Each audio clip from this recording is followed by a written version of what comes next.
Hey, you're listening to Tech Talks with Lou, and I'm Lou Temlett. I hope you're having a good day, and I'm really thankful for you listening.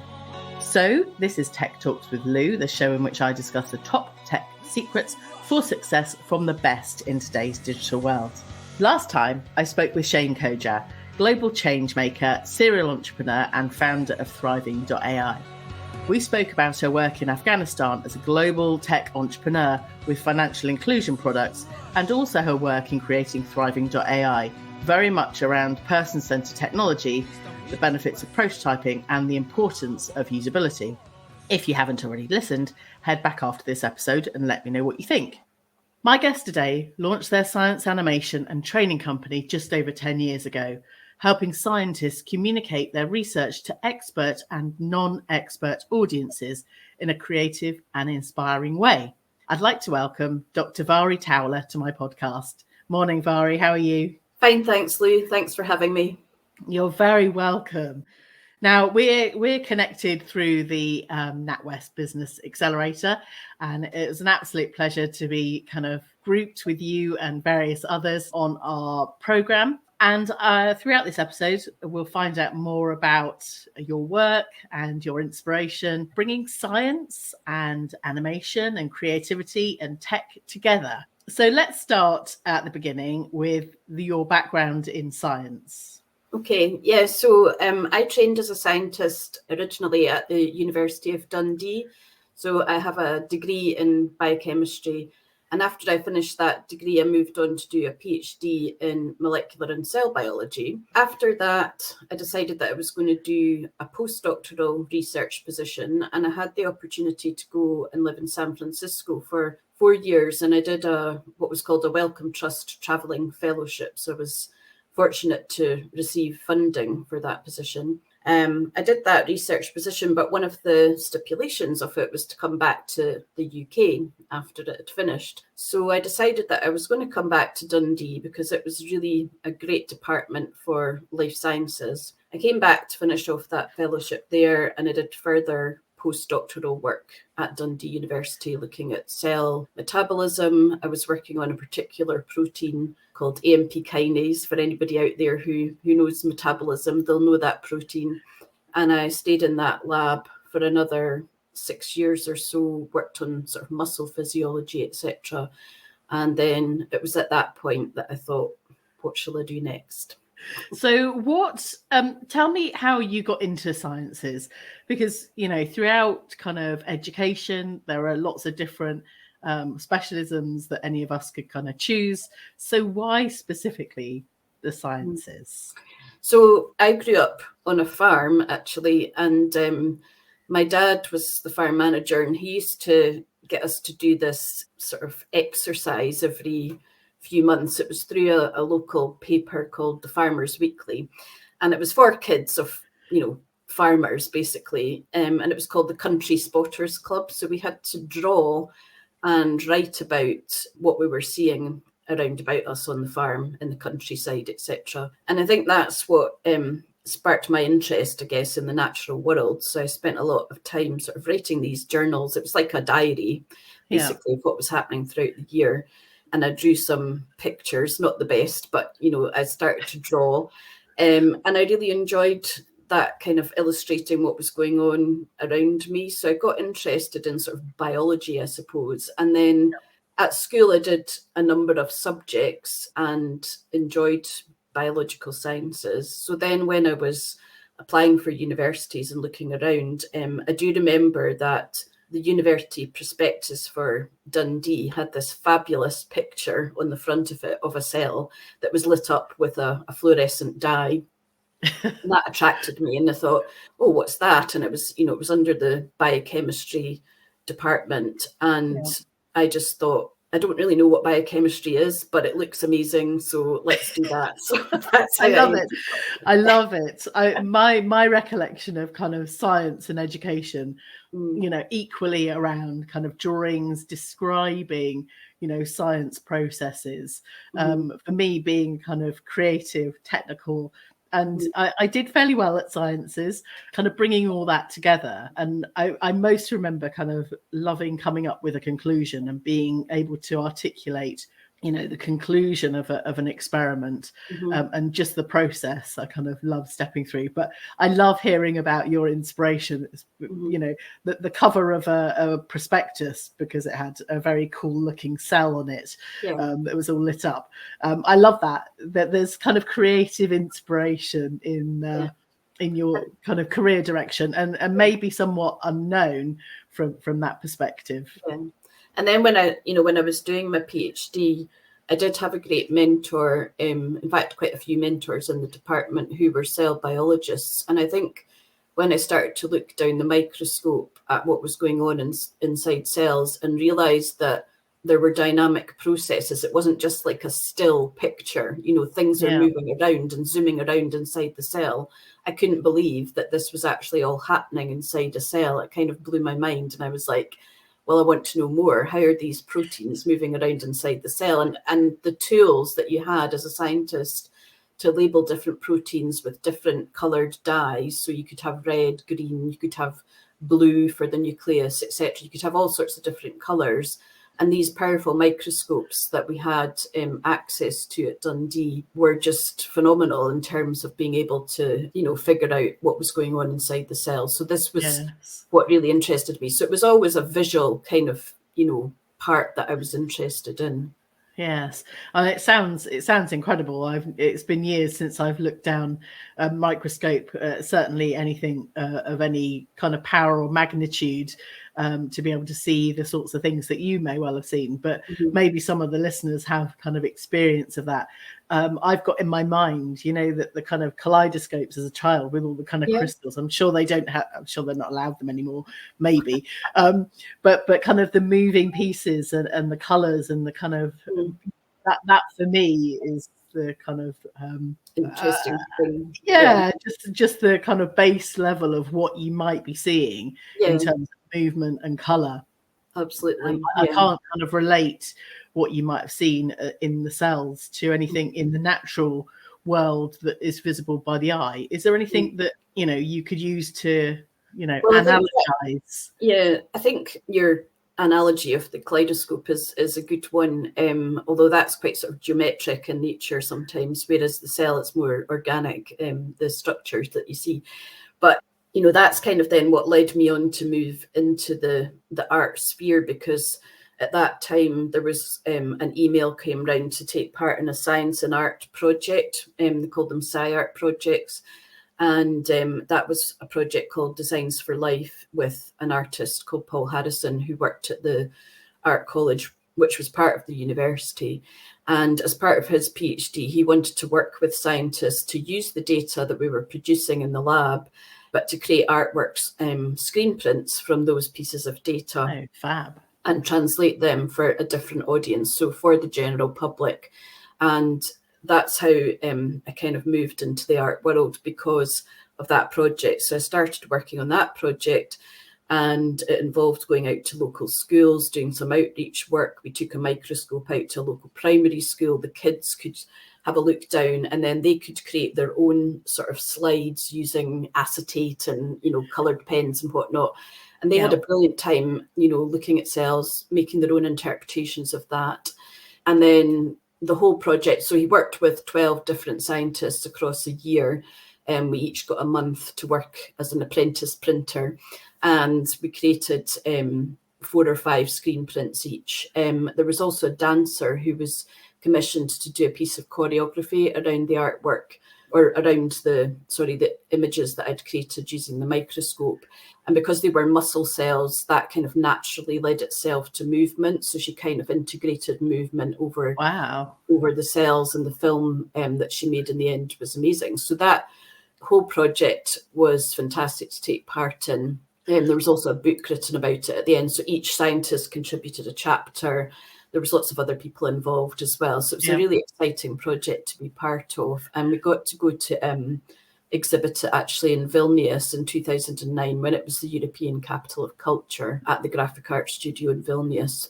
So that was just a brilliant experience. And I loved it so much that I wanted to do more. So I was like, well, what else can I do in terms of translating what I'm doing in the lab for a wider audience, but using sort of different media. And at that point in time, I was doing some lectures for my supervisor. He was a big cheese in the AMP kinase field, so Professor Graham Hardy, and he was off around the world at conferences. So I asked, could I take on some of his teaching? And it was really part of another qualification, a postgraduate certificate in teaching and learning in higher education. And as part of that, I had to ask, how could I make my lectures more exciting for students? And I thought animation was one way to do that. And of course, this was, quite a number of years ago now.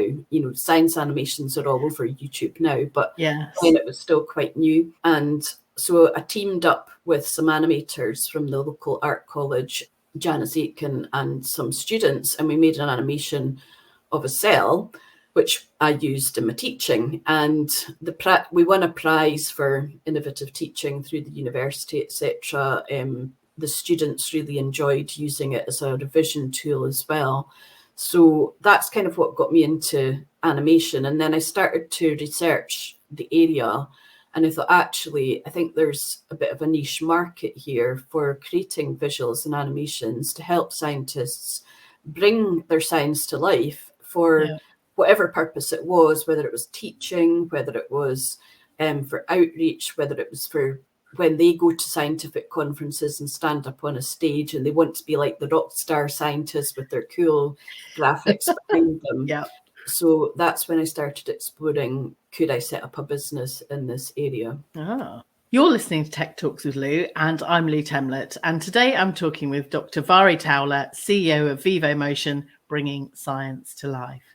So Mhairi, science is generally a quite a dry subject, but you've really brought creativity kind of to the forefront from all of your experiences. For me, there's lots of value in being able to see and articulate things visually rather than read lots of kind of data reports and that experts produce. Yes, there needs to be that level of detail, I imagine, for science evidence, research and all sorts of other things.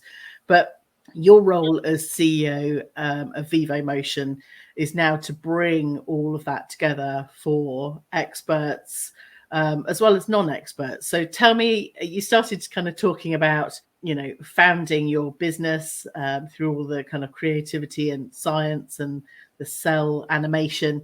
Tell me a bit more. Okay. So I went along to a sort of professional development training program that was run at the university at the time. It was through organizational professional development, and it was called Venture, and it was run by a woman called Janet Wilkinson. And it sort of was a training program that ran over about 6 months. So we kind of attended courses once a month, and then you had to work on your business plan in between times. So the first part of the course was all about, being in a kind of open-minded state of mind, divergent thinking, and, kind of brainstorming around your business idea.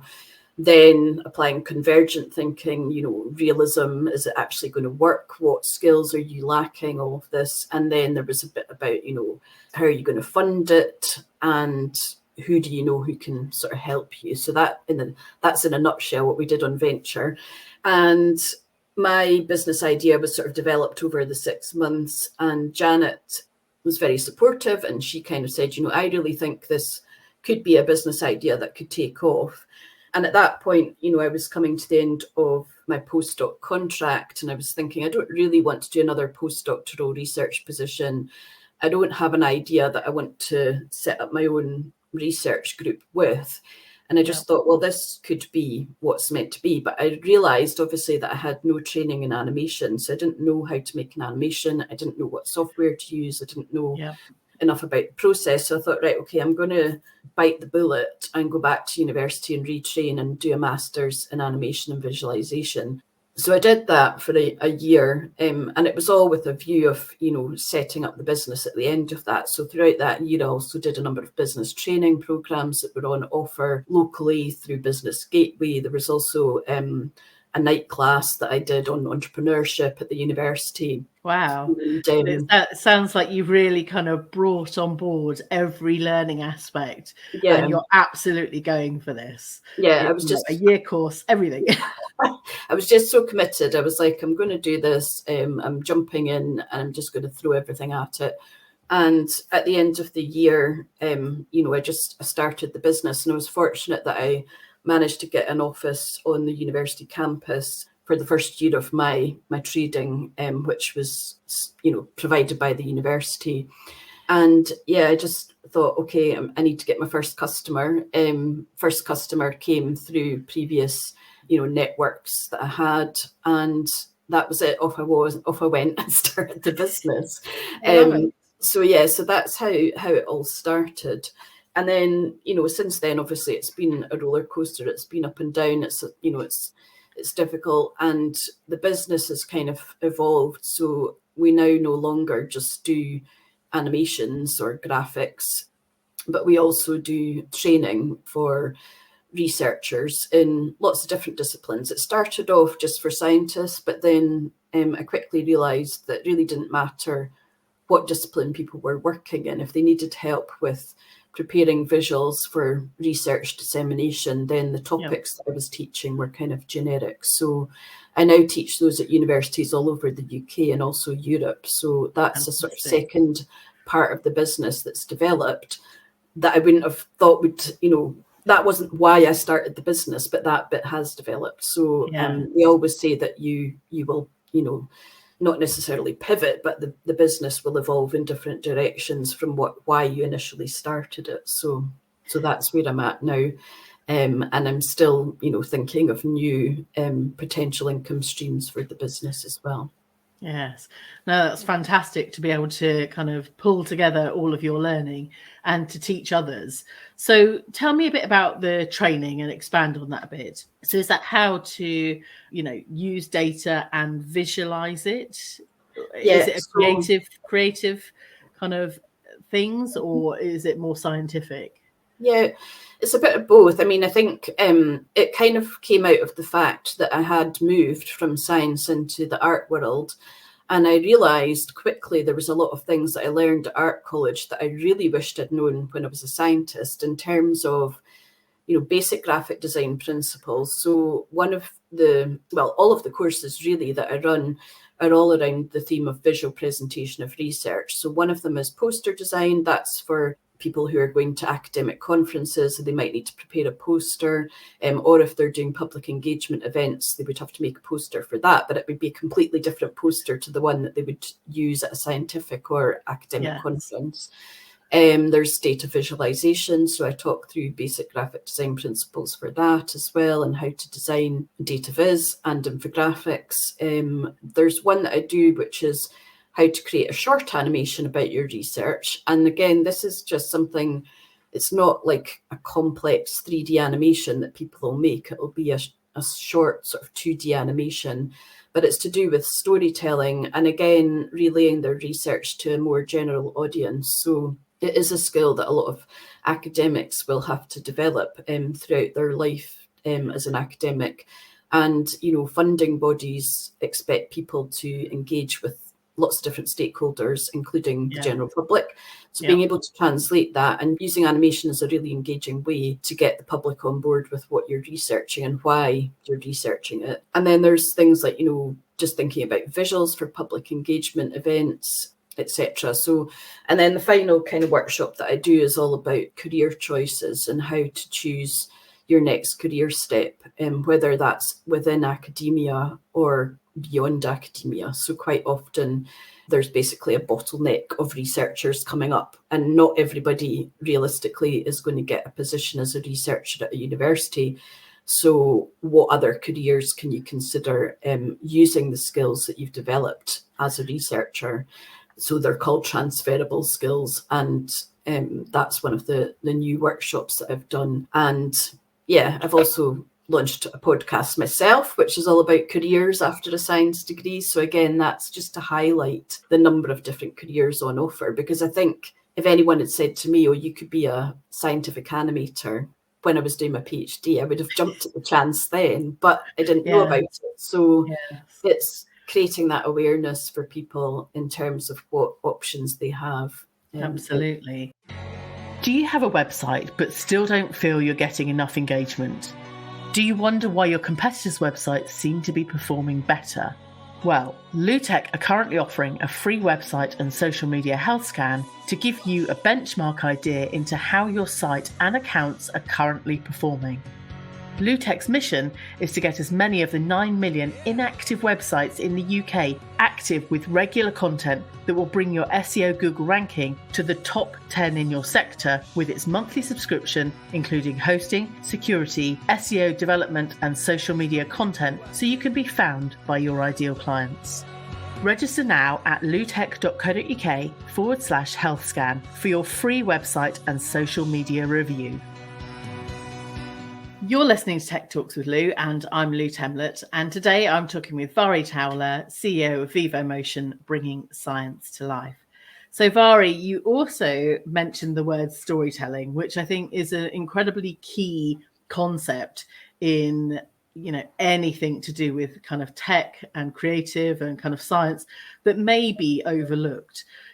Communicating anything is about being able to tell a story. And it sounds like you're bringing all of those things and concepts, as well as, opening the ideas to other careers in the science or from kind of a science background to people in education. But it's that key storytelling piece. So what are your kind of techniques when, creating animation to get the story or the message across?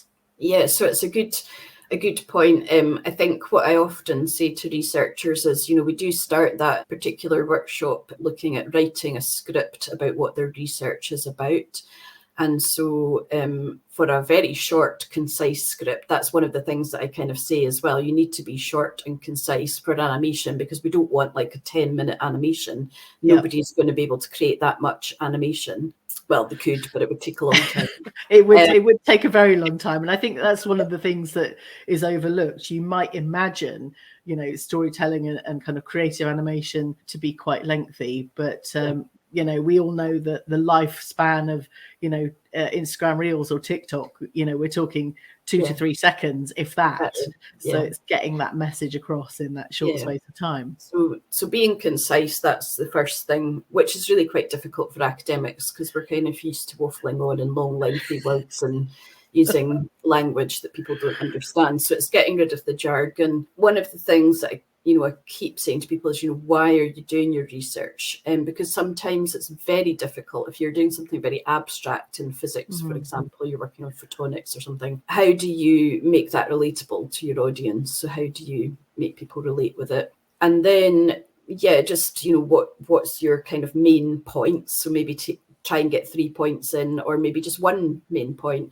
And then what's your sort of ask? Do you want people to do something as a result of seeing your animation? Do you want them to get in touch? Do you want them to take part in a study? What is it you want them to do? So it's kind of quite, there is a structure to it. There's a hook at the beginning, etc. So it's fairly structured. And then what I do is I do like a free writing technique with them. So I give them like 3 minutes and they have to write their script. So it doesn't have to be grammatically correct. It's just whatever's in their head.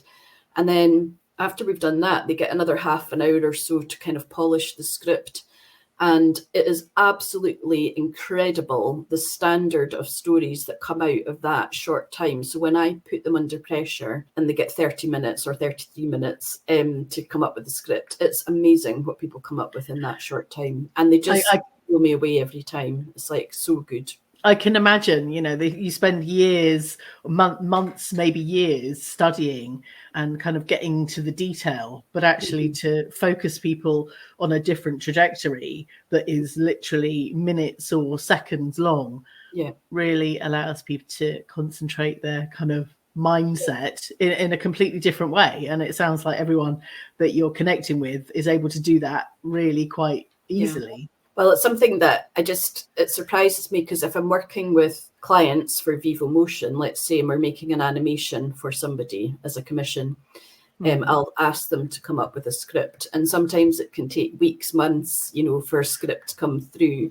Whereas if they came along to one of my workshops and did that, we could do the whole thing in half an hour and be ready to go on to the next sort of step, which is storyboarding. So it is amazing what people can achieve in that short space of time. So maybe there's some learnings back for your Vivomotion and brief from clients. Yeah. Yeah, absolutely. Oh, fantastic. So I'd like to know advice for anyone kind of in the science industry or, kind of creative, the cross-pollination, I guess, to get into one over the other, the benefits, some of the tips and advice that you would give somebody in either one of those fields, because it sounds like bringing them all together sounds like the perfect hybrid of creativity, science, kind of technical. But how would anyone go about being inspired or kind of getting involved in those things? Yeah, I mean, I think, there's loads of scientists that I know who are very creative people, and they have hobbies, like they like doing photography as a hobby, for example, or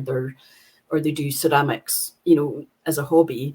And I do think, scientists are very creative people. I don't think that, I think that's a misnomer that people who are scientists are not creative, because I think they are. And I think now in universities that's kind of being recognised more, and there's quite a few master's programmes cropping up that combine science and art together.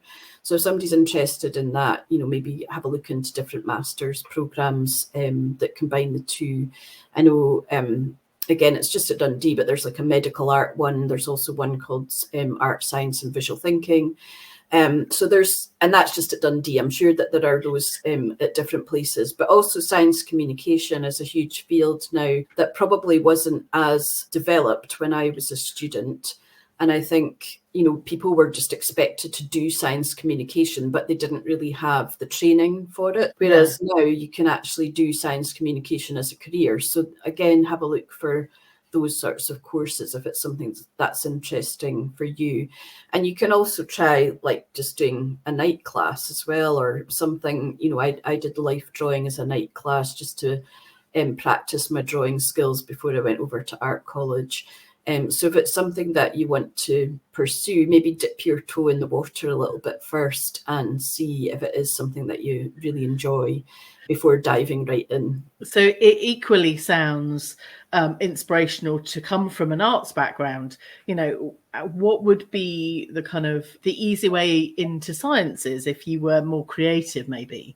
Yeah, I'm not so sure on that direction, moving from the arts into the science, but it is possible as well, because as I say, on some of these master's programs, I've gone in to speak to the students, and they're not all from a science background moving into art. Some of them are artists, but they're using science for their inspiration for their art practice. So I don't think it really matters. I just think if it's something that interests you, then try to explore what the options are out there. And, a master's is a year. It seems like a long time, but in the grand scheme of things, it's not. So, it's not like you're going to lose everything if you do a year master's and then you don't pursue that area. Yes. Yeah. So tell me a bit about the technology that you use to produce your animation. I'm kind of 30 plus years in the Adobe suite and lots of kind of visuals and kind of technical things. But what would be some tools that would help anyone wanting to produce some animations? Yeah, so we still use the Adobe suite, things like After Effects and Premiere Pro for editing.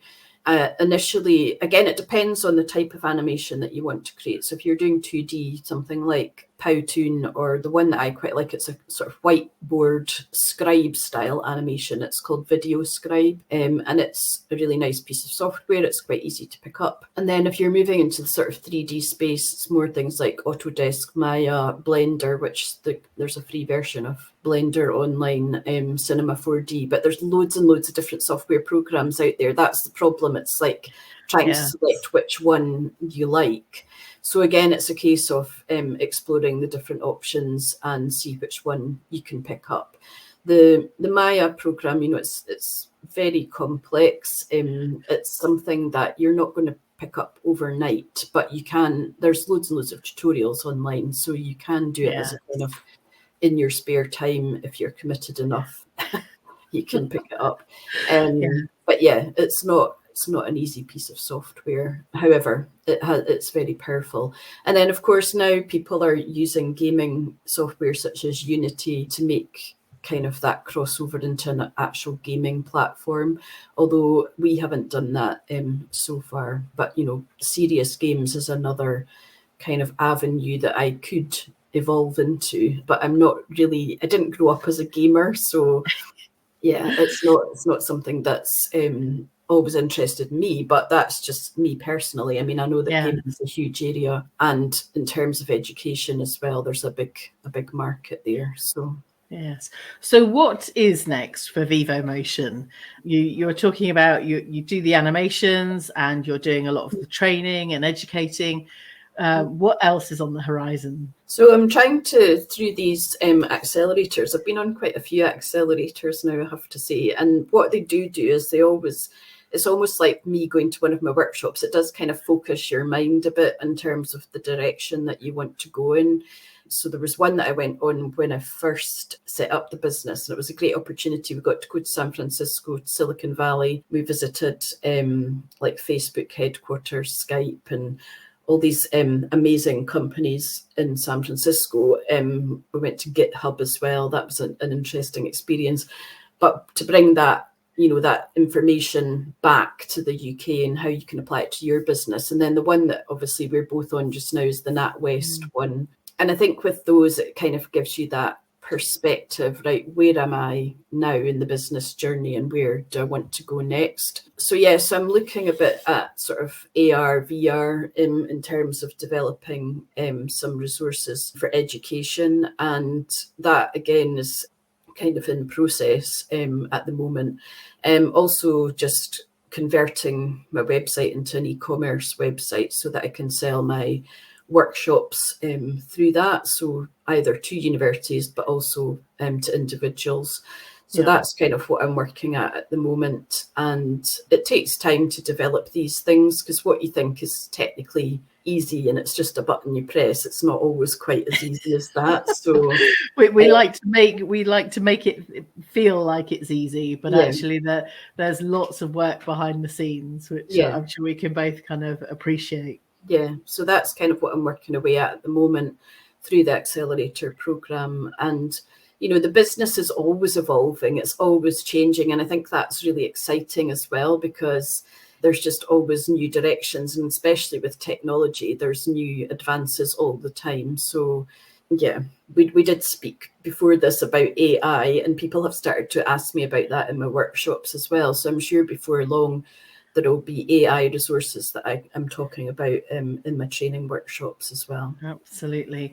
So all of the mentions will be in the show notes. Mhairi, how can people get hold of you to find out about your workshops or just connect with you from a science or arts kind of perspective? Yeah, so I'm quite active on LinkedIn, and my profile there is just Mhairi Towler. I'm on Instagram as Vivomotion, Twitter at Vivomotion, and then my website is www.vivomotion.co.uk. And if anybody wants to ask any questions, it's mhairi@vivomotion.co.uk. Fabulous. Right. The links will be in the show notes. And Mhairi, I just want to say thank you. It's been, from hearing your kind of early farming and kind of creative days through to, really inspiring experts in the kind of data and, science and arts field is incredible. And I look forward to seeing your continued journey and all the inspiring work that you're doing in education as well. It's been great having you on my show. Thank you very much, Lou. You're very welcome. And good luck with the rest of your podcast. We didn't really get a chance to talk about that. Let us know what your show's called, Mhairi. Yeah, it's called Opportunities in Science. So maybe we can put that in the links as well. Absolutely. Opportunities in Science. Yep. So check out that Mhairi's podcast. And it's been great chatting, and I'm sure we'll catch up a bit later. Thanks, Lou. Bye. All right. Thank you. I hope you've enjoyed this episode as much as I have recording it.